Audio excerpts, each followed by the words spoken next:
and enjoy those fall colors, Brian, Yeah. because it's so unseasonably warm later in the day. Normally during the fall, it starts to get pretty crisp up there in the mountains, but it's probably kind of nice right now. It's really nice, and we're just starting to see this really transition to a really warm end of the weekend into the weekend. So yeah, really warm, in case you talking- haven't caught that. Right, 80s, but in stark contrast to how things are going to shape up for Halloween. Temperatures, as I like to say, what goes up must come down. They will crash by the middle of next week, and we'll see some very cold temperatures, by comparison anyway, start to move back into the region. Temps yesterday got to the mid-70s. Winston-Salem, Burlington, 76 degrees.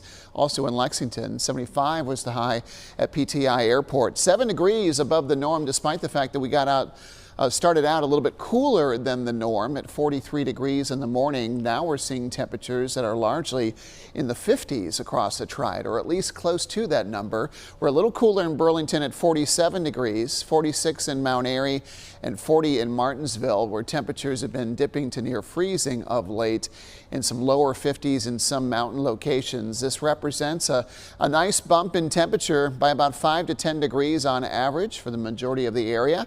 And yesterday we were 5-ish degrees warmer than the day before. So this has been a trend, at least the last couple of days, under a relatively clear sky this morning. A few high clouds drifting in. We'll see a few dotting our skies today and into tomorrow. But overall, sunshine dominates and warm weather too, as we start to get more of a south wind. Now the wind's not that strong, but it's going to be persistent.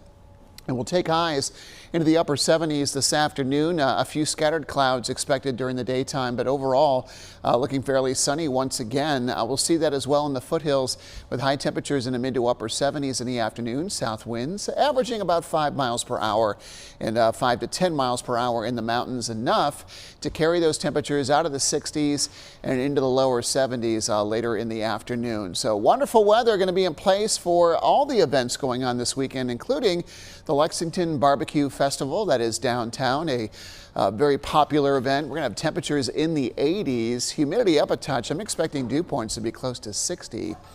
Not a really hot and humid summer day, but certainly warmer and a little stickier than it's been of late. Demon Deacons among several football teams that will be at home this weekend. That is a noon kickoff against a tough opponent, Florida State. Over at Legacy Federal Credit Union Stadium. Temperatures will be in the 70s to kick off, and then warm into the 80s, feeling more like an early September game and then a late October game. Texans are in town to take on the Panthers, hopefully right at the ship after the bye week, looking for their first win of the season. Going to be close to the lower 80s at Bank of America Stadium during the afternoon. Now, as we look ahead beyond your 7-day, or at least toward the tail end, we are warm through Monday, but a cold front coming in Monday night and Tuesday. Look what it does to our temperatures. I'm expecting a 20-degree drop in the high temperature between Monday and Halloween on Tuesday, and it gets even chillier as we go into Wednesday and Thursday of next week.